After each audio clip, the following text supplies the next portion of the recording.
learned a lot from Korea and not so much from the Chinese meta. They're kind of middle of the pack in terms of game length, but what I tend to expect to see from them is, you know, utility mid laners coming out from Seros. He is well known for his Heimerdinger, so expect to see that banned. And then a lot of the focus is, as we've said, up towards letting Evie really shine in the top lane and getting Utapon in a position where he can carry. Yeah, Utapon ends up getting a large amount of the team's resource share and then a reasonable amount of the team's damage. But that's going to be a challenge for them going up against Kabe and Norscarin. Because even though Kabe and Norscarin aren't necessarily lane-dominant players, they end up pulling out a lot of damage in the later game teamfights in terms of setup, in terms of really just doing what the LGL used to do if they're drawing the game out late and winning the game. So I think they do that a lot better than DFM.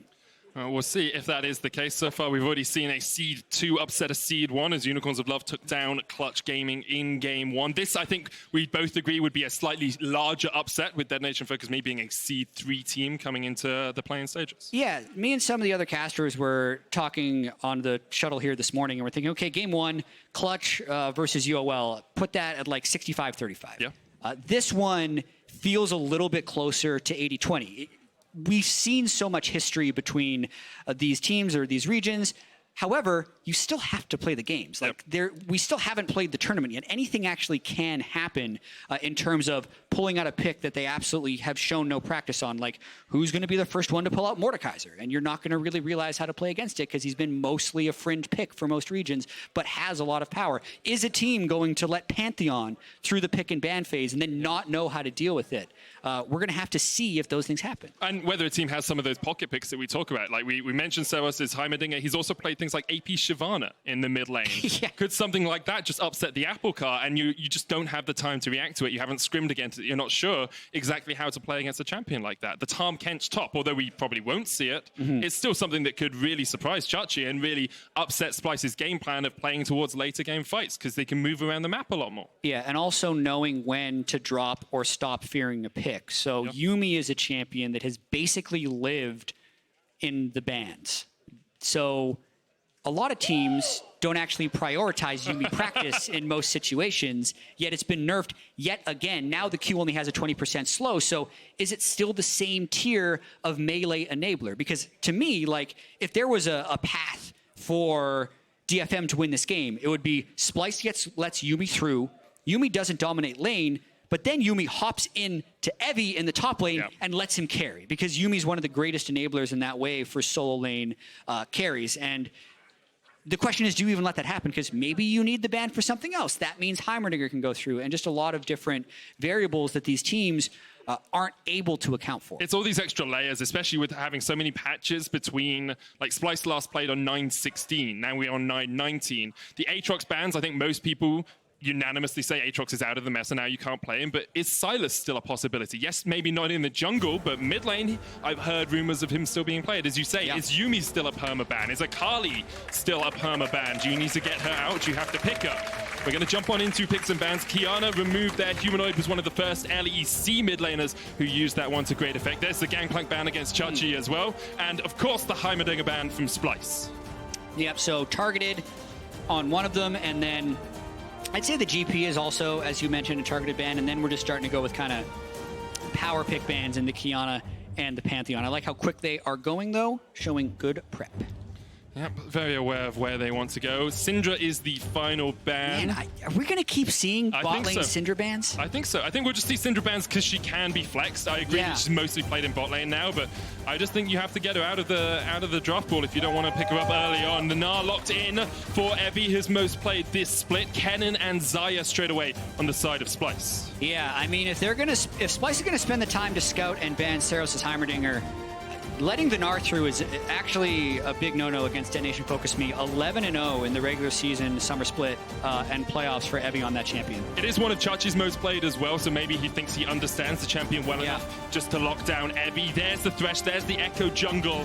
Does mean the Rakan goes over to Splice if they want it to team up in that Lovers duo bot lane.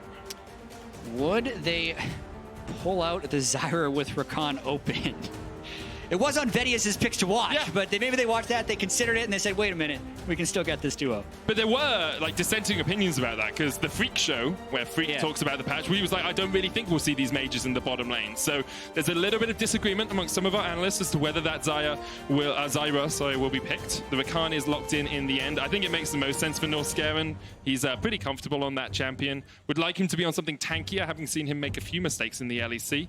But the Rakan works well in the laning phase down towards that bottom lane. Now into the second ban phase. Cassiopeia removed, Elise taken away by Detonation Focus Me. The Kai'Sa taken away. We'll see where DFM go for their final ban. Yeah, both the Cassiopeia and the Syndra could be considered bot lane mage picks. Maybe they're working on some new intel about Utapon, but he hasn't actually played mages in the bottom lane in the summer split, even though that's part of a heavy part of Splice's bot focus. I mean, looking at a lot of the sort of strong picks we saw in 9-16, things like the Gragas, the Silas, Sejuani, all of those have kind of fallen out of the meta in terms of jungle, and I'm wondering where now Splice will go, because the Elise and the Olaf were banned, which are two strong picks for Xerxes, but he was very well known for his Hecarim originally. Clearly the Hecarim, that's absolutely what you should go with. I'm hoping to continue to be surprised by these picks. It is something he has experience with. It is also not something he has played in the summer split, so another one of those new-ish picks being thrown back into his roster. I was actually recently watching a lot of the best plays from Worlds in 2018, and I forgot how dominant Licorice was on his Hecarim top. Right. Like, the fact that it was banned out against him so often. It's not going to be top lane here, but I just thought it was a nice cool callback. We haven't seen too much Hecarim this year for it to come back around at the World stage. Now, Lucian locked in for Detonation Focus Me, and Nocturne on the side of Steel. So they're flexing Echo, probably. Yes. Unless they really wanted to go Okay, spicy. so I know the LGL likes the fact that Vedias always praises Japan. If they play Nocturne mid in their first game on the world stage in 2019, I'm going to be so sad. It's very likely a Nocturne jungle. It is something Steel played during the summer split, and it will be a nice combo with a flank champion like Echo, or if Gnar wants to end up getting flanks in the later game team fights. Yeah, that combo and the skirmish potential coming out from Detonation Focus Me will be devastating. It's Nocturne mid! It's Nocturne mid! They have 2 seconds to swap back. Get Vedias on here! They're doing it! Nocturne mid! That's how you do it, DFM. Can we just get a camera on Zeros? Can we get a camera on Zeros to make sure it's not another Vedias sort of Marvel Cinematic Universe thing going on? I mean, he looks pretty calm. He is meticulous about his setup. He's the guy who notoriously comes out with tape measures, make sure everything is just as it should be, because you need to cue the wave as Nocturne mid. Got to be exactly the right angle down the middle of the lane. Otherwise, you might miss it left or right. Okay, so we're going to learn about this as we go along, I feel, chat. The Nocturne mid into the rise. A lot of roam potential from the side of Detonation Focus Me. You can get into those skirmishes, as you said, with the Paranoia. Echo has a lot of mobility as well. But then you have things like the Realm Warp. You have the Onslaught of Shadows. You have Cannon coming in from the... Like, both these teams actually have great flanking skirmish fights if they can find them up. They absolutely do, and that team fight will come in faster from the Nocturne mid because of his ability to impact side lanes. And, oh man, it's also up against the slightly reworked Rise in the fact that he has a weaker early game shove than previously and then has AoE later. So I actually don't think Humanoid will be able to punish this Nocturne, which could be why they've decided to flex the Nocturne into the spot, because I think Saros will actually farm up fairly safely for most of this laning phase. Additionally, the way Rise needs to get his root is he needs to prime it with Spell Flux. He has to cast E on you and then cast W on you. If you have your spell shield, you could dodge one of them he's just at least. never going to root you if you're saving it. Yep, Saros with the next level drafting strategy in towards that mid lane. He's running lethal tempo as you'd expect on a skirmish heavy Nocturne, and then the Ignite. Vedias has a guide about mid lane Nocturne. I mean, everyone watches on their PC. Go on the second tab, type in Vedias mid Nocturne guide. There's probably like 7 of them. He's probably made it multiple times. The picture is something of nightmares with his face on Nocturne's face. Oh my goodness. Not something I want to look at. But let's have a look away from the mid lane. Echo jungle into Hecarim jungle. Not a matchup we see too commonly. We knew Echo jungle would make a resurgence on 9-19, but Hecarim, not something I expected, I'll be honest. Yeah, not too common. He's gone with the Ghost as well, and Conqueror, which is actually very strong on Hecarim. When the new Conqueror rune was kind of first introduced, you saw a lot of Hecarim top. I know, especially in North American solo queue, it showed a huge amount of power. It's not that strong early, so if we wanted to see Steel come in with some early ganks, that is a potential. Looking actually more towards that bot lane with the Thresh gank assist, but... Okay, Saros is just going for ward. For a second, I thought he was going to try and steal Raptors. But no, just a normal jungle clear for both the Hecarim and the Echo. It's just such a change for Saros as well, known mostly for his sort of utility mages, his ability to help out teams, zone control in team fights. For him to be playing an aggressive champion that really needs to snowball early on is not what I was expecting. That used to be Ramune's role in the team. Yeah. When you talk about utility, what if you made the entire enemy team blind for 6 seconds? That is true. It's got everything. How else would Vedius make it to Diamond? Hey. Okay, that was my last one. I agree with you, but at some point I got to defend my homeboy, you know, Jeff? He'd be master with anything else, clearly. Okay, let's have a look at how some of these lanes are going. A slight CS lead for Chachi in the top lane, but the wave is pushing in towards Evie. It's ranged into range, which is not a matchup you too commonly see in the top lane, so expect that to be pretty even. Evie has gone for the shield as opposed to the Dawn's Blade from Chachi. Yeah, I mean, we did speak about, even though Evie is 11-0 on the Gnar, it's Vizichachi's second most played, so he should on the matchup. And I think Kennen, if you talk to a lot of top laners, this matchup is Kennen favored, even if Gnar can possibly have good games. So Vizichachi able to shove in Evie in the early game. Expect that to happen a fair bit, and we'll see if he can press his advantage. Let's see if that's the case. Meanwhile, in the bottom lane, both AD carries or bot laners have gone for heal over to teleport. So more of a combat summoner-focused lane. And that's a little bit surprising. I expect Kobe to go towards the teleport and just be able to push out the lane, come back, but I guess into something that can be as aggressive as a Thresh Lucian. Yeah, I do wonder what the trend is going to be, because we saw through so much of the summer split across regions that teleports seemed to be the go-to, and it was weird if you went with heal. I wonder if it's something about like first week of play and not wanting to get all in. Speaking of which, this is really good gank timing from Xerxes. Hook onto Norscarin though, he's almost dead. Heals up with the Guardian gang, going to take a lot of damage here. Doesn't have the flash, he's down. First blood to Splice. Oh, such a good bait by Splice, and really just the timing to go in right there, right as the hook lands. So DFM thought they were making a good play. It absolutely would have been in the 2v2, but bot lane is definitely not a 2v2 lane when you say these things. If DFM have done their research as well, they know Norscarin can sometimes push too far like this. So. Yeah. Also, the wave was just about to push away from DFM, so they were going to be a little bit unsafe after they cleared that. Great start for Splice.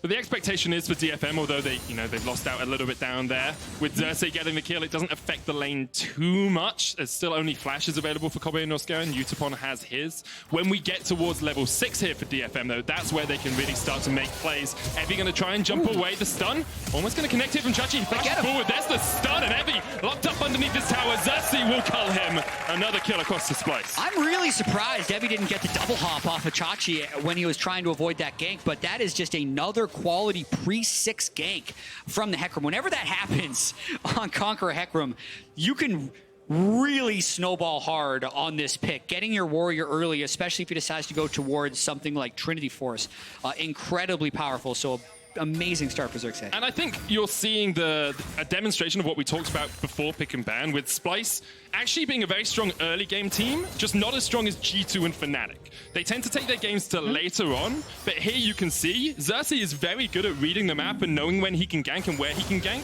and Splice are actually very good at getting these early game leads. Yeah, and sometimes the criticism isn't that they can't get an early game lead, it's that they don't explode the lead before 20 minutes. So will they hold this lead at 1,500, or will they make it 3, 4.5, 6 and really close out the game early?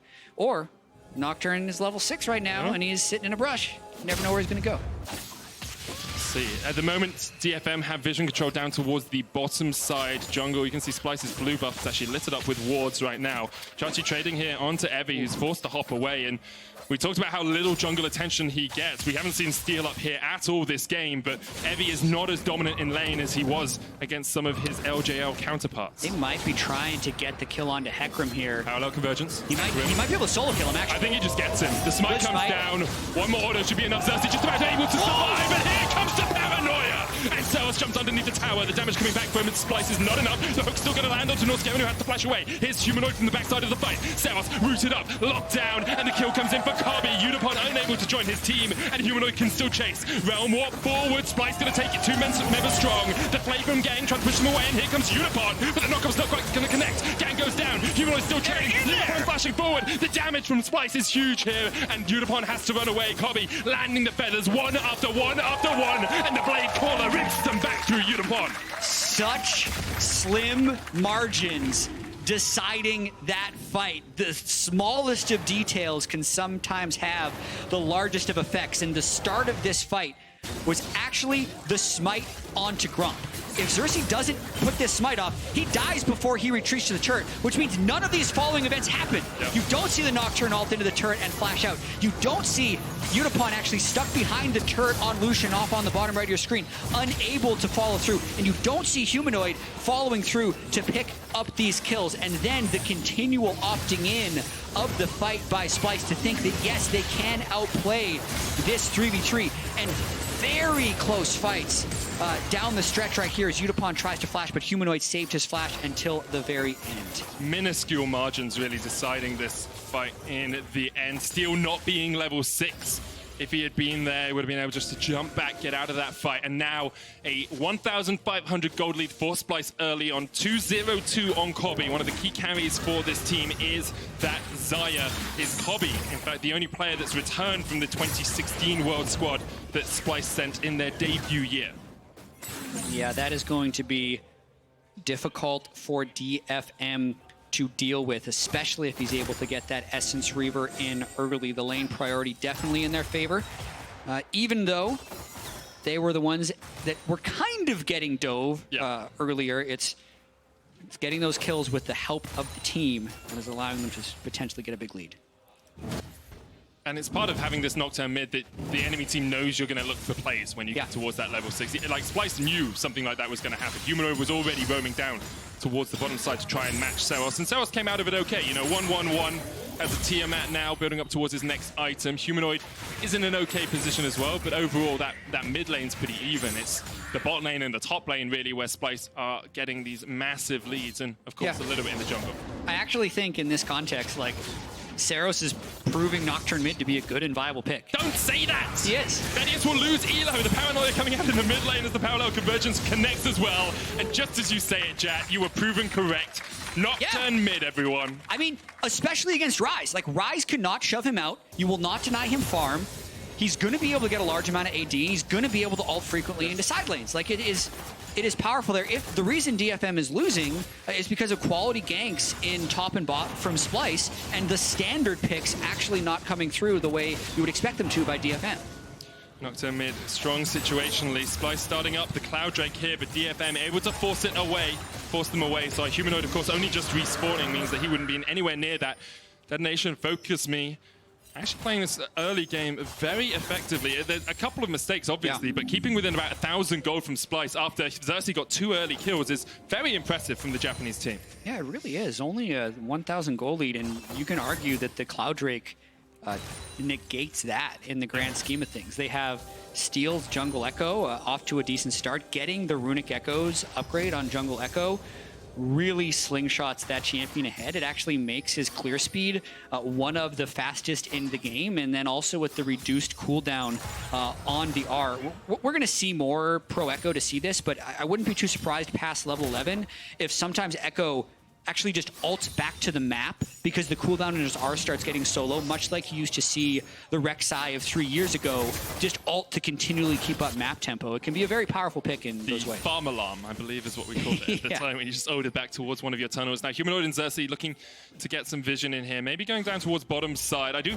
want to bring a little bit of attention to top as there's a 20 CS lead for Chachi. Yeah. He's been able to force out Evi pretty effectively. Kobe and Northgaren getting damage down on towards these plates. Almost 3 entire plates there, which will just skyrocket this lead a tad. Skyrocket's probably not the word to use. They accelerate this lead a tad. Northgaren trying to jump away, but the box isn't quite in the right place. Gang unable to find the connection, and with the Ignite ticking away at Northgaren, here comes Xerxes down towards the bottom lane. Humanoid on his way as well. And Seros doesn't have ultimate yet on Nocturne, so a lot of pressure can be applied by the rest of Splice. In a few seconds, it's up.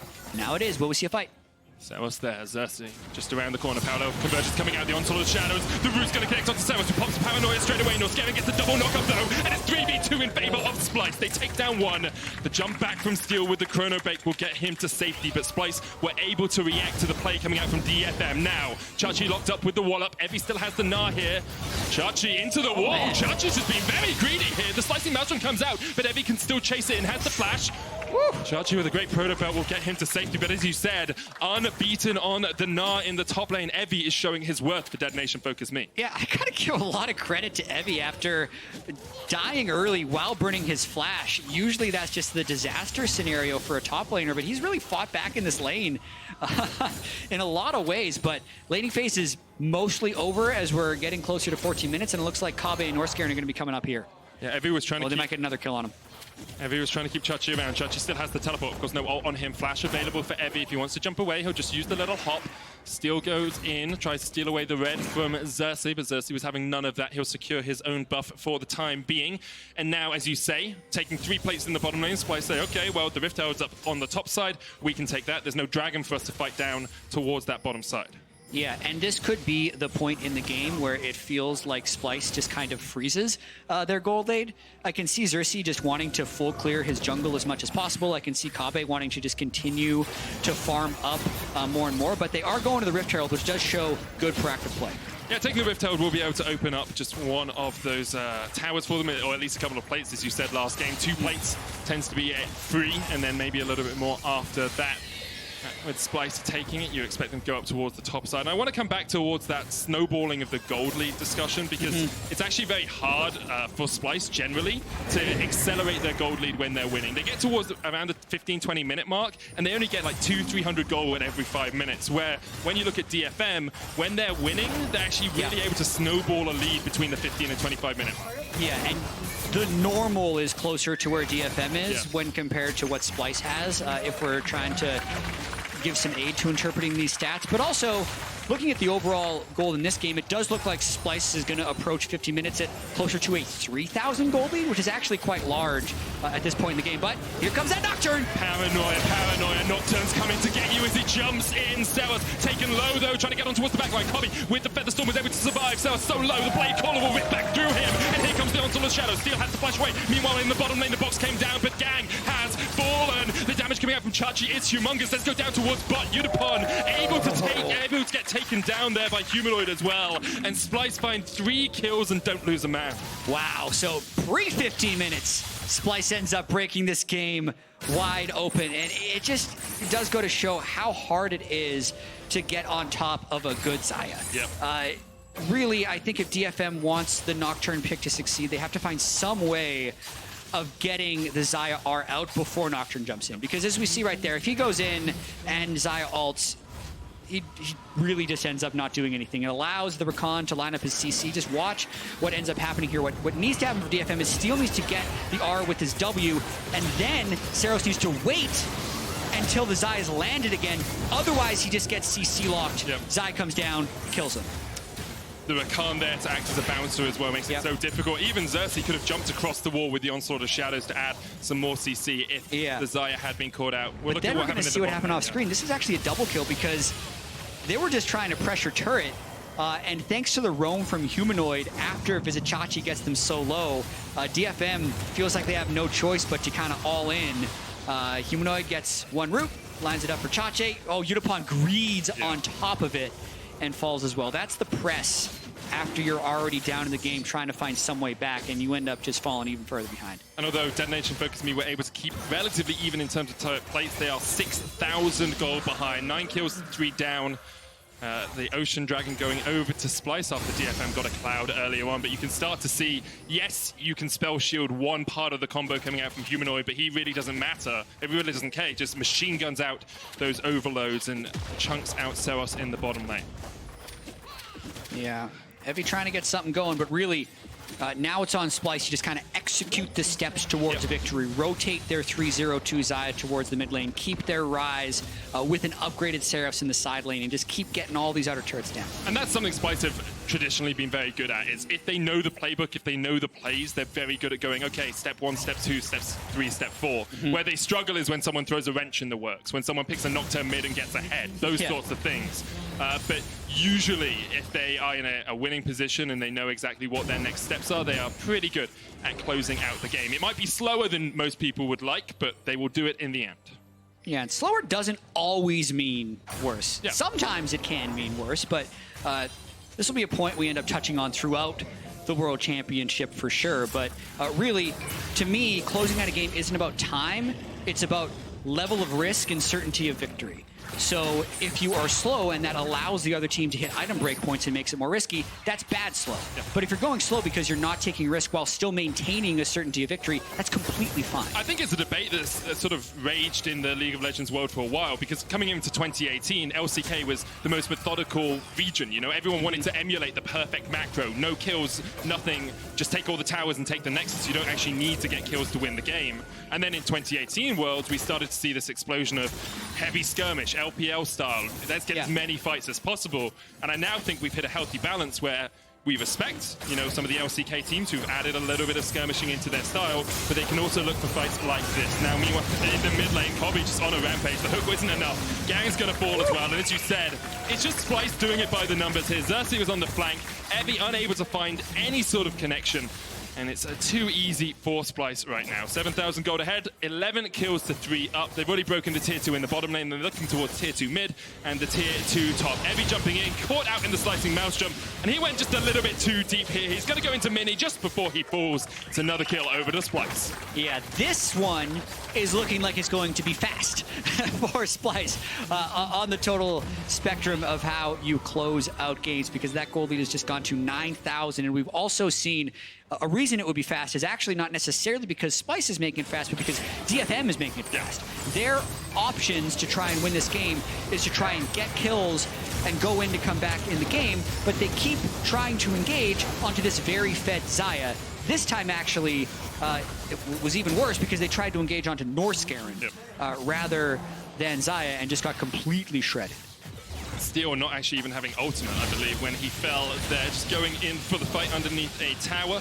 And then meanwhile in the top lane, Evie overextends just a little bit. Like, we've seen some moments of brilliance from him on this Gnar, but when you have a 4-and-1 Hecarim rampaging in from the side, it's no longer a 1v1 that you're fighting. You're fighting against all the members of Splice. We do just have a brief pause coming in. I'll find out what's going on with that as soon as possible. But 18 minutes in, this game is all done but the Nexus falling, you have to feel. Apparently it's a keyboard issue that Splice has paused for, so hopefully they can resolve that fairly quickly. And yeah, looking at that, 12 kills to 3, 5 turrets to 1, 8,000 gold lead for Splice. Actually saw a Righteous Glory picked up by Humanoid's Rise, which I think is cool. I think even in situations where you're not against Nocturne mid for the extra armor, it can be good to try and chase down kills in the side lane. But to continue the conversation we're having, because I actually really like this topic of like how you were supposed to play League of Legends. And I know in the LEC we've had tons of talk about how G2 have revolutionized the way you think about it, and I think some of the things they've done with bringing mages more truly into the bot lane and flexing picks stronger is innovative, and a lot of people have replicated it. But I want to have more of a discussion around how you assess risk and how you create fights in League of Legends. Because the thing that to me happened in 2018 is vision was reduced, so the ability to make a decision with full knowledge was removed, or at least made a lot harder. So the true skill test was making educated guesses as well as possible and then executing in variant situations. So I think there's still a world to make an educated guess and ward against the people that were going to be invading you. And I think we actually don't see as much of that as we should because people have so hardly corrected for the lack of vision. I can definitely agree with that. I remember, playing in Season 2 when I was a support main and my entire job was to buy 14 wards, place them all over the map, and be like, well, my job's done now, I have 2 gold items. Yeah, we're just seeing some replays right now of how Splice got to this 8,000 gold lead point. Close team fight, especially right here, where really just the smite on the Gromp keeps Hecarim alive long enough to create this incredibly chaotic fight where Saros ends up falling. Kobbe ends up picking up a number of kills in this engagement. And Humanoid's Rise, even though just his champion kit can't do great against Nocturne mid, he's been doing a good job to roam around and make things happen. Yeah, I think a big part of this fight as well was Utapon not being able to be there until right at the end because they were past the tower. He couldn't couldn't go that far forward with DFM, and it meant Splyce were able just to get that little bit of a lead out of that. And then, as you say, we see DFM just going for fights under their tower in what's basically a 2v3 situation, not really respecting the damage coming out from Splyce. And then Evie gets chased off towards the side and ends up going down, trying to beat out of Vizichachi. Looks like Xerxes just getting his keyboard settled there, as we say. I heard it'll be another 2 minutes before that is finished. What?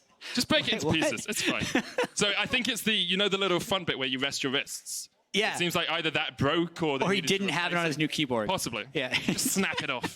I was like, we have 2 minutes to go, and then we show him just like breaking the new keyboard. We're like, well, I guess it's gonna be a while, maybe guys. 3 minutes, maybe 3. No, I think it'll be wrapped up pretty quick. Yeah, that's the hope. And looking at sort of the expectations for this game, I think coming into it, a lot of people, we all expected Splyce to take the win. It's kind of played out the way that it was anticipated. I like what DFM did with a little bit of inventiveness with the Nocturne mid, but it hasn't paid off for them. Coming into their next games, they're playing up against Isurus Gaming, the LATAM super team now. The first year we've seen the Latin America North and South combined for Worlds. Do you think they can try the same thing against that team, or do you think they need to go back to more conventional DFM style? I think DFM, and this is not a cop-out answer, it's just what I think, should do whatever they think they're best at. Yeah. I think we've seen time and time again when you have so many different regions clashing with so many different regions, like sure you can try to tailor your play style to specifically counter the person you're playing against, but you're much more likely to find success just playing your game because it's likely the other team doesn't have practice against it anyway, and you're not going to get enough practice countering their style to do it well enough to win. Thinking about the group more overall, though, you have Splyce was the Pool 1 team, Isurus was Pool 2, DFM was Pool 3, and we saw Spawn at the start of the day actually say he thinks Isurus will top the group. Yeah. So that's a team that I am very excited to see start playing because it is the North and South combined from LATAM, and we're going to see that really reach its full force for the first time ever because they had such an amazing summer split and have basically the best player in their role in jungle, mid, AD, and support in the whole region. So it's very much a super team we're going to be seeing from Isurus, which makes this group very, very difficult for DFM, even if DFM is a team that has shown some international legs lately. I think some of the players on that Isurus Gaming, you've seen them around so often that you'll know their names, even if you don't know them as Isurus Gaming players. Like War Angelus is there, Saya, the 11-time champion, the most decorated domestic player ever in any region. Like, to take anyone in the world, they haven't got as many titles as Saya has. And he's never really had the chance to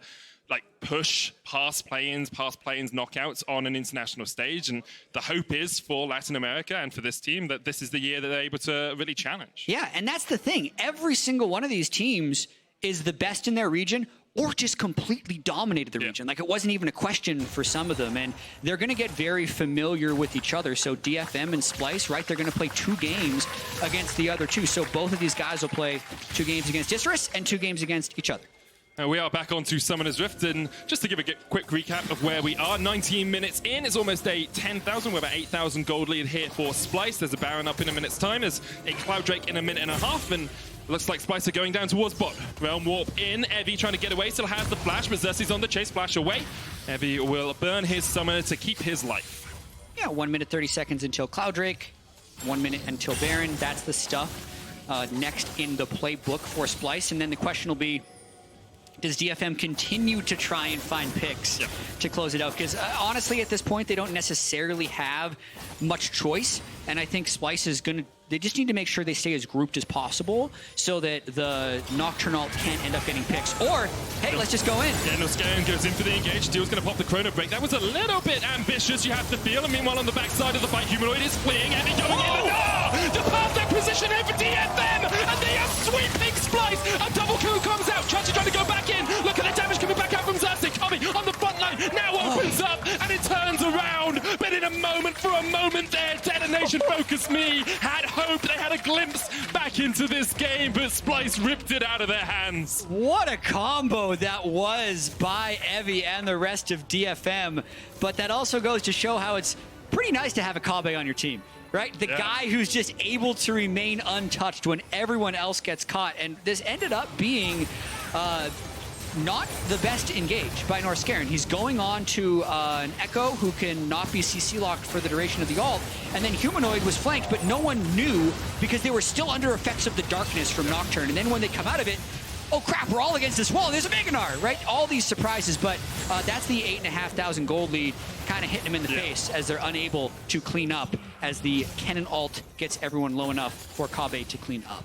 Oh, it was so close. Cersei wasn't actually caught in the ultimate coming out from Evie either, because he was at the end of the Onslaught of Shadows where you're unstoppable. We do just have another pause coming out. I'm sure we'll get this rectified as soon as possible. But yeah, there was a moment there where if Detonation Focus Me hadn't been 8,000 gold behind, if it was 2,000 or 3,000, they win that fight. They destroy that fight. You know, everyone from Splice is locked up. And it was just great from Detonation Focus Me. I had so much hope for them for just a second. And I think it's important to note that you shouldn't necessarily take too much from the results of these games, because there are things that happen. If we saw the highlights of kind of how we got to this point where there was a very close gank in the top lane where Evie missed his hop on Gnar by just like a pixel on Kennen. And if he lands that, then when he burns his flash, he doesn't die. And then Cersei doesn't smite the Grump, he dies. Yeah, exactly. Maybe Evie wins lane after that point, and then maybe... Well, Xerxes smiting the Gromp is like a good play, but then the rest of it is like DFM didn't have to continue that play. And they're these small things that have such large implications later. And luckily, we were back into the game. Straight back on into it. Baron is up 20 minutes in. Gang is going to go there and ward. Splice all coming back out of their base around the same time. Let's have a look at where we are in terms of items. Infinity Edge, Essence Reaver, and Rapid Fire Cannon on Kobe. He's got no summoners now. There's an Infinity Edge on Udapon alongside an Essence Reaver, but yet to get that third completed item. Chachi going to Spellbreaker up towards that top side. You can sometimes see it on the cannon, gets you that bit more movement speed, get into the back of the fight, and his main job is just AoE CC alongside a lot of magic damage, of course, coming out from the cannon. Expectations are now that Splice set up towards this Baron, get vision control. You can see Xerxes down towards the bottom side getting a Cloud Drake because really Detonation Focus Me can't challenge. Make sure they're collecting as many objectives bot side as possible before they fully set up around the Baron pit. And I mean, we basically saw the dream fight for DFM, and it still wasn't enough. The dream fight would be to actually kill Kabe while you get your Gnar ult off, because if they don't do that with the 3 items, a full rapid fire cannon ahead of Udapon on the other side, Kabe's just going to shred him. Definitely is. You can see Xerxes coming down here trying to protect his mid laner as Steel and Evie look to see if they can catch out Humanoid, who has pushed up. Evie has a teleport, so would be able to join a fight around Baron if it did start up. But for the moment, Splice are willing just to get the lanes pushed in. Haven't really got too much deep vision. They've got kind of superficial surface level vision into the Detonation Focus Me jungle, but they want to get some of these pink wards or control wards cleared out if they can before they go towards that next major objective. Yeah, easy to posture with the Hecarim while the ultimate is up. Really, any engage that DFM does has to be an all-in. Okay, Humanoid's going to be able to walk away there. I thought Evie was going to catch him out. Udapon and Gang were on their way. And as you say, DFM have to go all in. You have to just go hell for leather, try and find one fight that you can win. Maybe even bring Evie away from this lane, sacrifice the inhib, and say, okay, we'll just go for a full 5v4 if we can. Seros, of course, has the ultimate still. If Humanoid oversteps... they're going to go for kill and trade the Baron. Paranoia coming in. Realm Warp is going to be feared, but he still manages to get in it just in time. Humanoid escapes, but here comes the TP. Humanoid low, has to go back to base, has the teleport to join the fight if they want to go for it. But for now, Splice just accept the teleport. It's the only one on the side of DFM. It means no one will be able to match Humanoid in the side lane easily again.